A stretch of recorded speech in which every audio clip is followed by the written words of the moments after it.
Tambalan na!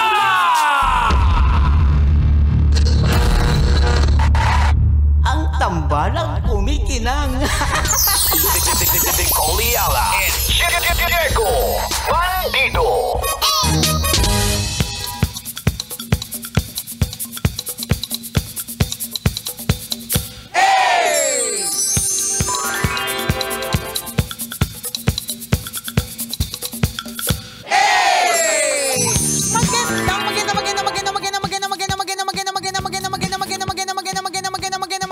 Magandang tanghali. Kumikinang na una, Diego Bandido.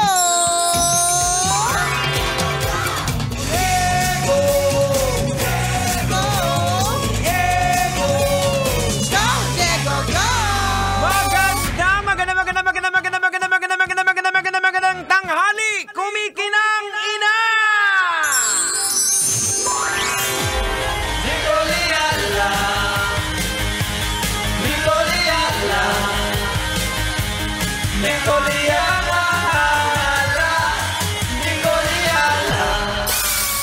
Dear Nicole and Diego!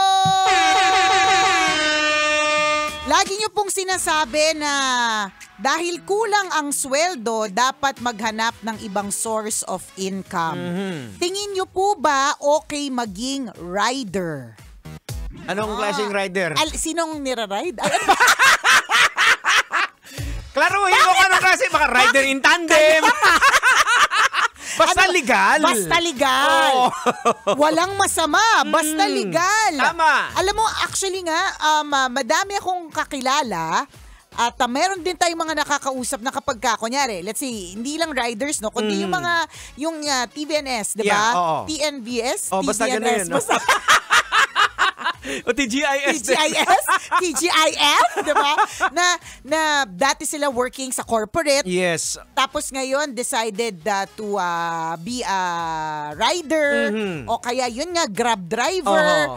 Kaya nga minsan, di ba, makakasakay tayo na parang yung datingan ni Kuya. Oo, parang yung, hindi naman to drive. Correct. Parang hindi nagsasabi tayo na ang mga driver dugyot, di ba? Pero alam mas makinis pa sa atin. Correct.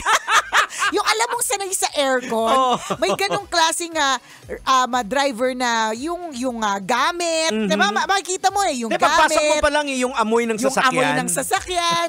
Tapos yung pag nagsalita, yung alam mong hindi yung typical at hindi yung usual, di ba? Ano ba yung typical ni Coliala? Ay, yung mga nakakausap nating Saan ka, sir? Kapwa natin, sir, saan ka? Ganyan. Pero pag medyo kakaibang driver. Excuse me, ma'am? Yan! Excuse me, ma'am, where are we off to? Yan!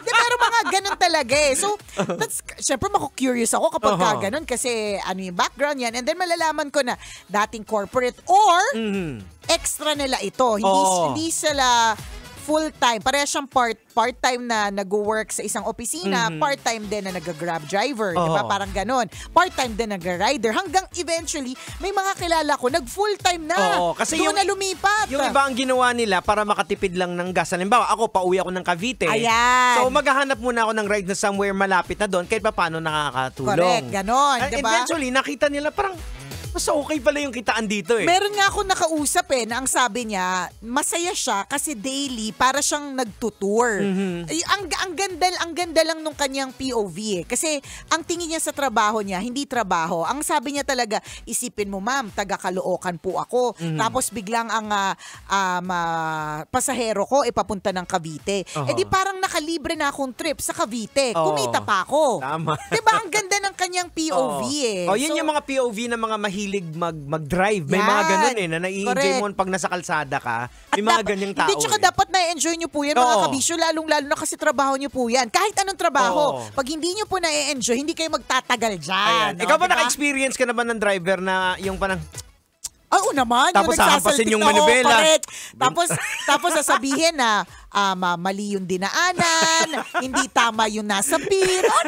Pero nag-iinit yung part mo, hindi mo alam kung correct. Naranasan ko din yun ng parang hindi ko naman tinatanong, ang daming anak.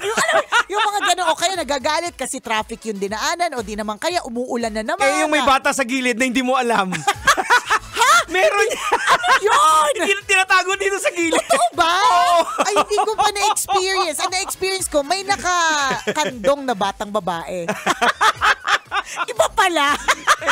Nakakaloka. So, in other words, hindi talaga madali sa kalsada, pero bakit marami ang gumagawa? Kasi nga, it's an extra source of income. Ayan. So, babalik tayo dun sa nagtanong sa atin kung okay lang ba na dagdag income is yung pagiging rider. Of course, okay lang. Pwede. Marangal na trabaho po yan. Pero yun lang, ang masasabi ko lang dyan, baka naman di mapagod ng husto yung katawan mo. Eventually, kailangan mo ding mamili. Oo, tsaka tingnan mo rin din yung gagawin mong extra, yung gusto mo rin din. Tama. Kasi pag pinasok mo yung isang bagay na para lang for sake kumita ka tapos hindi mo trip, mabigat yan eh. Correct. Mai-stress ka lang. Totoo. Tapos hindi mo masusustain. Oo. Ang ending, ang sungit mo. Ang ending, ang pangit mo ka-bonding. Hindi ka na isasama sa outing kasi, di ba? Sungit-sungit mo lagi. Tama ba? Courier ka. Tapos nakasumunod. Saan po ba to? Oo, di ba? Tagal nyo, kanina pa ako dito. Kaya nga Kagaya yung sa parcel na Totoo. nagalit kay Nico. Pero alam mo, Jegs, kwento ko lang sa'yo, weekend ngayon, di ba? So, I hope meron kang time na mag Netflix and chill. So, may nirecommend sa akin yung aking makeup artist na si Lunel. Okay. Sabi niya, ma'am, panoodin niyo po yung Upstream. Upstream. So, ano siya, Chinese, tapos naka-English subtitle. Tungkol siya sa buhay ng isang rider. Okay. Tapos makikita mo talaga doon yung stress nila simula pag-pick up ng parcel para sa'yo hanggang sa makarating sa'yo. Tapos pagdating sa'yo, hindi ka pa sumasagot. Kasi itong kwento ko kay Diego noon, sabi ko, Jegs, grabe yung rider. Bibigyan ko sana ng tip, kaya lang sinungitan niya talaga ako ng bonggang-bongga. Ibang level ng sungit, talagang galit na galit. Tapos, nung napanood ko yung pelikula, parang nagkaroon ako ng mas malawak na understanding tungkol sa kanilang mga pinagdadaanan. Totoo. Hindi din talaga madali na may totoo pala kasi minsan naiinis ako na sasabihin na kasi po hindi na po ako nakapag-deliver ng iba. Minsan ang isip ko pa parang problema ko ba 'yun? Trabaho mo yan, di ba? Trabaho mo yan, di ba? Ako din naman may problema din ako sa trabaho ko. Kanya-kanya tayo ng harap. Yun yung iniisip ko. Pero yun nga naghahabol sila ng marami, ng oras. Kasi meron ding certain na tsaka parang pagod na yun din sila kaya may Correct. nakakausap din ako ng mga nagdi-deliver. Madaling araw pa lang nakapila na sila doon sa So imagine halos mga walang tulog pa yan. Totoo. Kaya gusto nila matapos sa mga para makapagpahinga. Correct. Tapos hindi sasagot ang Nicole Yala. Ano ba itong babae na Ano ba naman tabahin? Naka 9 missed calls ako sa'yo, ha? Minsan kasi nasa delivery, Kung halimbawa ang pagkasabi talaga sa akin, ma'am, pasensya ka na kasi talaga po meron akong susunod na delivery. Hindi po kayo sumasagot. Hindi Naka 9 missed call na ako sa'yo, ha? Sorry na po, nasa area ko. Hindi ko masagot. Nakakalurky. Pero nagkaroon ako ng, pagka nakakanood ka ng ganyan or may nakakausap ka, mas maiintindihan mo nakikita mo yung POV nila. Correct. Naiintindihan mo yung POV nila. Tapos lumalawak yung pangunawa mo. So it's a nice movie. Talagang one day sana po maging model na kami at endorser na kami ni Diego kahit hindi kailangan ng Netflix. Kasi sa dami ng mga movies na nire-reco namin dito minsan. So Upstream, it's a nice movie about riders and mag-iiba yung tingin mo sa kanila yung kanilang hirap sa kalsada. Hindi talaga matawaran. Hindi talaga madali. Baka yung rider na kaya masungit na siya kasi nakailang ball jack na siya bago makarating sa'yo. Totoo. Baka mamaya nadulas na siya sa kalsada. Uhaw na siguro siya. Tapos pagdating pa sa akin, Nicole Yala, 9 missed calls.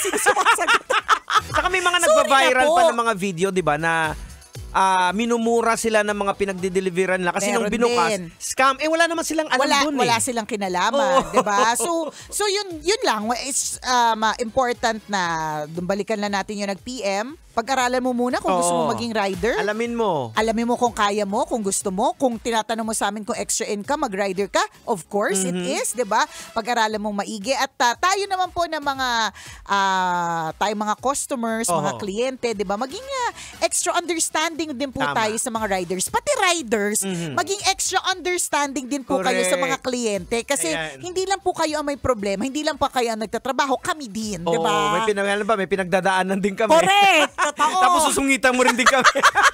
Malay mo, nung time na sinungitan ako, kakapagalit lang sa akin ng boss. Oo. Diba? Kaya hindi rin kita naintindihan. So, Ayan. intindihan lang din. Tama ba yun? Ayan. Isang special shoutout kay How How na nakatutok sa atin ngayon. Hi, How How! Hi, how di Natanggap, Carabao. How di Carabao, Di ba, 210. Na natanggap ko ang iyong yakap galing sa iyo through Chloe at ang iyong prayers through Chloe. Hi, How Ayan. How. Ay, batiin ko lang din, nagbi-birthday. Uy, sino? Happy birth, engineer to eh. Ay, sige. Happy birthday, Oh. Engineer Alejandro Fedric Coros. Ay, Ayan. happy day to you. Oo, happy birthday. Happy birthday? Oo. Uy, birthday ng, naku, yung huling engineer na nagpakain Oo. dito, Jigs. Ano? Lechon ng pinadala. Feeling ko to si Engineer Alejandro hindi magpapatalo. Sabi niya, lechon lang? Oo. Dadalawahin ko. Tama. Happy birthday, Engineer Alejandro Ayan, Fedric Coros. Ayan. At saka maraming nakikinig sa atin, si Master Hans Kua. Uy! Nakikinig din Oo sa atin. naman, alam mo meron siyang content sa atin? Oo, sa Love Radio page. Ayan, oo. Nagbibigay yan ng mga horoscope. Ayan. Yan. Maraming Shout out. maraming salamat, Maraming Master salamat. Hans Kua. Nararamdaman mo ba, Master, Sir. Master Kua, na ngayong weekend na ito, mananalo kami sa bingo, sa loto. At syempre pa kung meron din akong isa shoutout na espesyal ngayong araw na ito, I'd like to greet a very bongacious happy 12th anniversary to Urban Smiles! Where beautiful smiles are made. 12 years na po sila nagpapaganda ng mga smiles na namin. So maraming salamat and congratulations, Dr. RFD.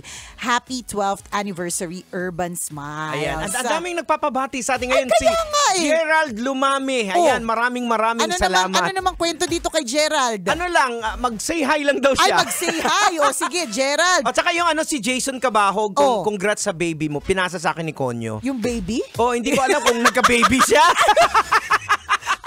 So sabi niya, Pasok ko sa'yo. Ang alin. Congrats Jason Cabahog sa baby mo. Yun, hindi ko alam kung nagka-baby siya.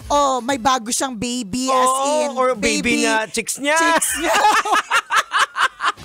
Hindi kompleto si Connie magpasa. Alam mo na, pag hindi kompleto ang detalye, may dagdag, may bawas. Well, ganun ka talaga kami dito sa Love Radio. Oo, may sapak. Yan. Pero thank you sa lahat po ng mga nakatutok sa atin at laging nakaantabay. At balita ko, alam mo, Jegs, malapit na mag-open din ang Mayet de la Rosa Fine Jewelry sa Robinson's Place, Malabon. Ay, ang dami na. Diba? Sobra. Na nilang, Congrats, Ma'am Mayet. Diba, Ma'am Mayet, Sir Richard, and to the whole De La Rosa family, congratulations sa iyang bongacious na pagdami. Ayan. Nakatutok sa atin yan kahapon. I'm not sure if now. Kasi alam mo naman, lagi yan nagla-live. Apakasipag, diba? Oo nga. Malapit na mag-open. Robinson's Malabon. Oras natin mga kabisyo, 12:39. Ako pong kumikin ng naulo, Diego Bandido. At akong kumikinang ina mo, Nicole Liala. Kailangan pa bang i-memorize yan? Basic!